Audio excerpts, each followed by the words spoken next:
And welcome back to Bayou City Geeks, episode 39. We're actually on track again. I'm your co-host, Bobby Behart, and with me is... I'm Jason Elliott. So, we're going to do quick news, and really our wrap-up of 2019. I can't believe it's already the end of the year.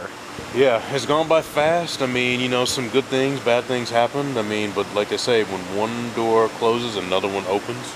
Or you smash one open to make it yourself. Yeah. Hulk smash. Hulk smash. Okay, that being said, we're going to start.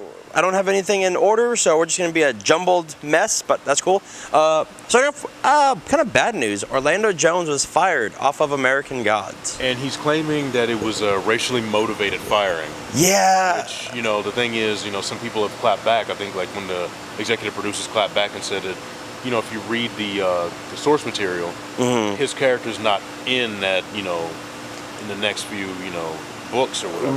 Well, and I read American Gods, and yeah, there was a portion of the book where, you know, Mr. Nancy isn't in it.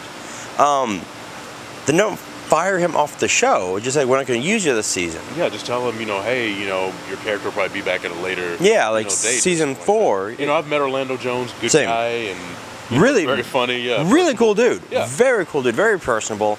But apparently, you know, American Gods is one of those shows that has been plagued with issues since the beginning. Really? I mean, after like halfway through season 1, they fired Brian Fuller and...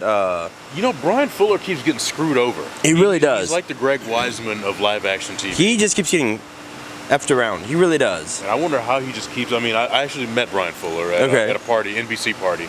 This is back here when they didn't... I don't think they knew that... if Hannibal was going to get, you know, another season. I think that was pretty much the last season, you know, and, you know, he's just a good guy, he had like this great Star Wars suit. No, he's a huge geek. Yeah, and he had this, like, this blue Star Wars, I have to show you the picture. He had this blue Star Wars suit. Right. And it was comprised of, he said, I think it was like bed sheets that his mom got him when he was a kid. I've heard of that story, yeah. Yeah, but, so Orlando Jones is gone. A lot of people are kind of like siding with Orlando Jones because...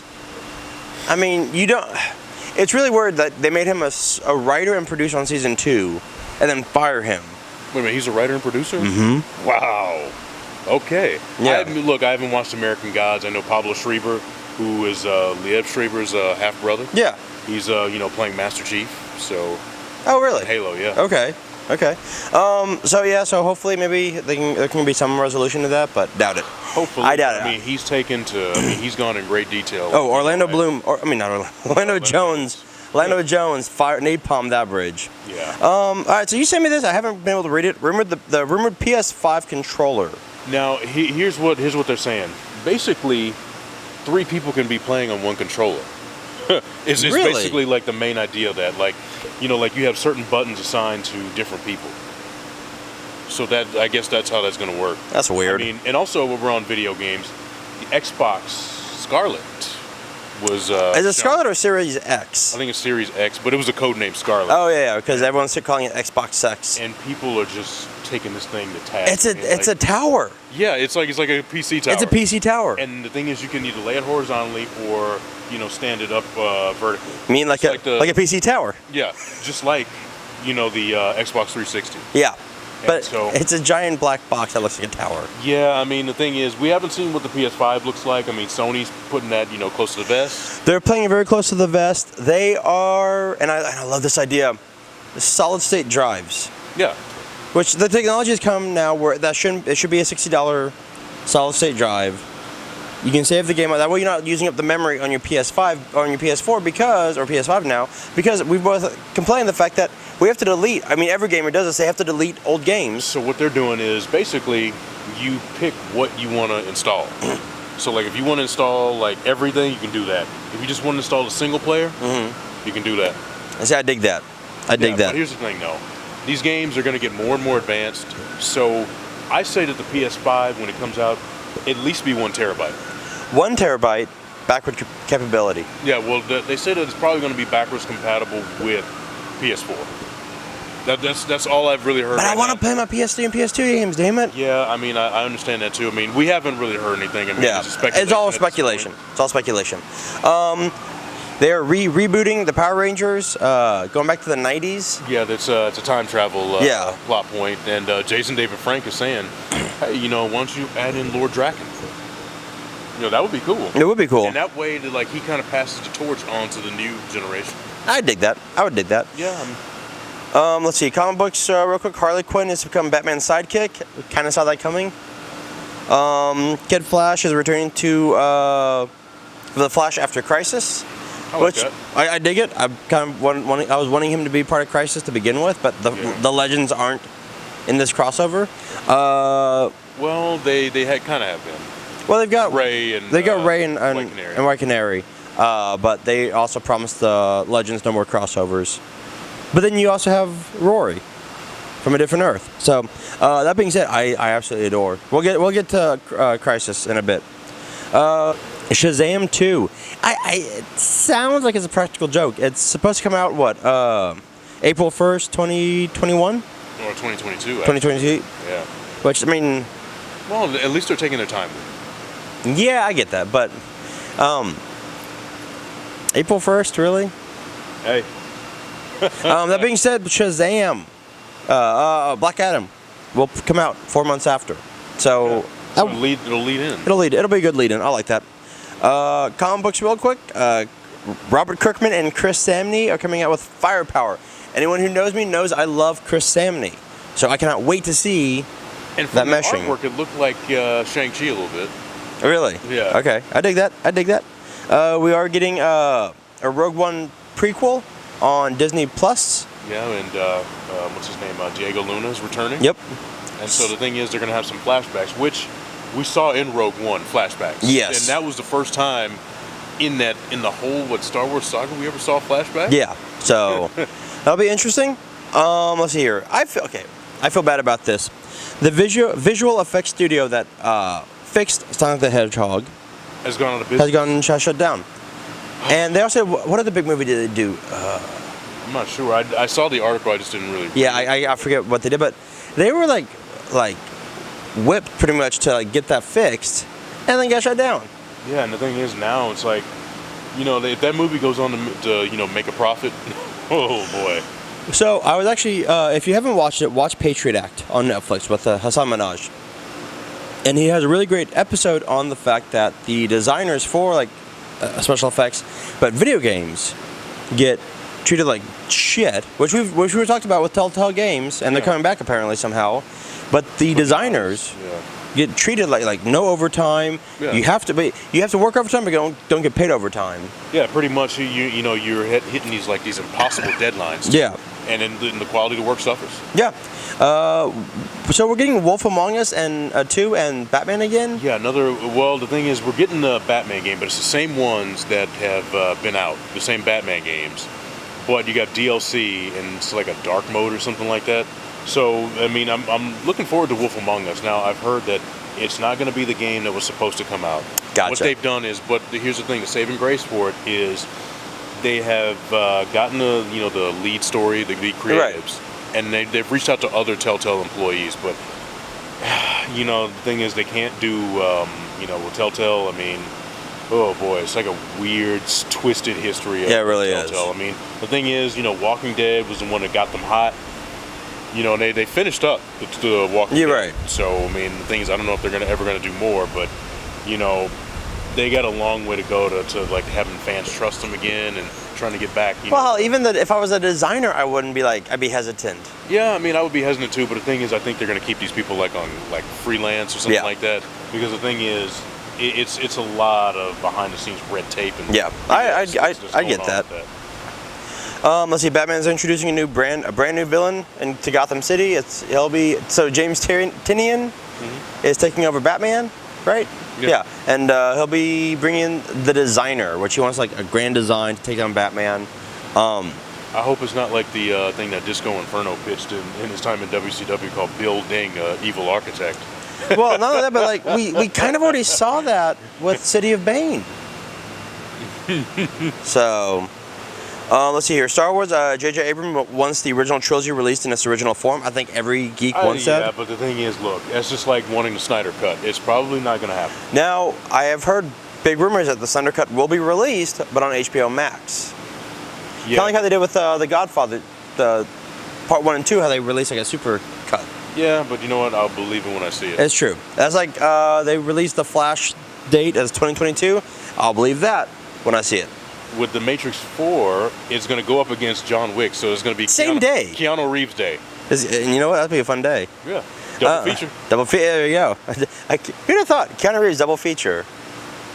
And I'm pretty sure people have done that before unofficially. True. But, you know, this year's got a lot of money behind it. Both of them have a lot of money behind And it. I think, you know what, the thing is, I'm not sure what to expect with Matrix 4. I'm more sure about John Wick 4. Same. You know? Same. Taika Waititi's live-action Akira has been removed from Warner Brothers again. That movie does not need a live action. I say leave it alone. I say, you know what, but here's the thing. I'd say Ludi Lin from the Power Rangers, and who is Liu Kang in the new Mortal Kombat, make an excellent Kaneda. True.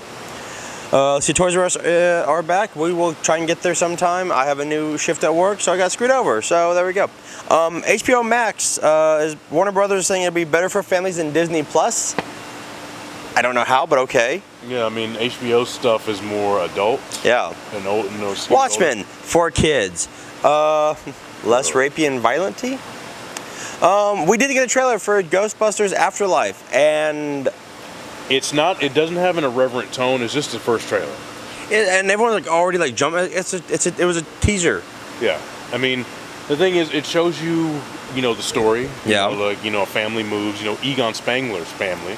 So we never knew that he had a daughter. I don't think it's Janine's daughter. I don't think he and Janine got together either. But, you know, he has a daughter. He has a farmhouse. So apparently, you know, like the theory goes that he may have moved to that small town farmhouse because that's where Shandor had, you know, was doing, you know, rituals. Because if you see on the land that he's next to, was Shandor's well, established 1920. He built the apartment complex in 1917. So I think Egon was onto something there. So I mean, I think it looks awesome. I mean, but it does. I mean, if you think about it, Ghostbusters 2 came out 30 years ago. Yeah. And his daughter looks about what, 25 maybe, 30? Carrie Coon? Yeah. No, she's our age. Is she really? Yeah. So I mean, but I mean, they could de-age her. Well, she's probably about like, you know, at least 34, 35. Yeah. You know. So like right after part 2, you know. Yeah. Never know what he was doing. It's true. We did get a new trailer for Stargirl, which it was supposed to be DC Universe, but now it's CW, which once again puts a lot of question into DC Universe. It just merge it. Just have it be a little like a sub division of HBO Max. That's what it should be, because I love the comic books on there. I love everything that's attached to DC Universe. And I think Marvel needs to start, you know, with their Disney Plus. They probably need to start having comic books on there too. Yeah, they should. But the trailer looked awesome. I love the fact that Luke Wilson's in it, and my Jeff Winger from Community. Oh, dude. Why am I blanking on this right now? Joel McHale. There we go, Joel McHale as Starman. I dig that. But it looks awesome. He's gonna be talking to himself and all that. I don't know. I'm hearing voices. I mean, oh, that's right. Starman does. Or it might be a different Starman. It's a different Starman. I think it's a different Starman. Let's see, Patty Jenkins did confirm that there is a Wonder Woman spinoff in development. It's focusing on the Amazons. Yeah. Which is awesome. Let's see here. Kevin Feige, of course, said that the Marvel Disney Plus shows will make the universe bigger and better. Well, you know what? I have no reason to doubt this, man. Neither do I. The Eternals, the Celestials are confirmed to be a big part of the movie. We kind of figured that already. And, you know, the thing is, they've shown some at the Brazil Comic-Con. They showed, you know, footage from it. They say it looks pretty good. So. And why? I mean, if you think about like their only like misses, it was like in Phase 1 early on. Well, really, the biggest miss I think was Thor 2. Yeah. I mean, I think that's probably the biggest miss of all. So it's like a Bug's Life for Pixar. And I love the Bug's Life. Yeah, actually Cars. It's like what Cars is. There you go. Zack Snyder did confirm that Batman was going to sacrifice himself in the Justice League trilogy. That kind of made sense. Yeah. I really wish. Kind of setting it up to where, you know, you think Doomsday is going to kill him, and then you know, he's going to get killed several times. So. Exactly. Star Wars. I'm seeing it early, so ha ha ha. but the Rise of Skywalker to introduce new force powers that director claims might infuriate fans. Let's be real here. Anything that they do in this new Star Wars is going to infuriate fans because fanboys are annoying and toxic. Well, that, and the thing is, as long as it's not midi-chlorians. Yeah, that should be the only frustrating thing. Moon Knight reportedly will feature a debut of cult favorite Marvel monster, Werewolf by Night. Is it John Jameson or? I don't know. They haven't said who's going to be it, but it should be John Jameson. Yeah, but the thing is, you get the whole Spider-Man thing, so I think they're going to try to skirt around that. Yeah. Alita producers said that a sequel is probably not going to happen unless fans really clamor for it. So I liked it. I liked Alita. Oh, it was really good. Jumping back to Shazam, Zach Levi admits his Shazam costume was padded. No shit. Yeah, but he did work out. He worked out.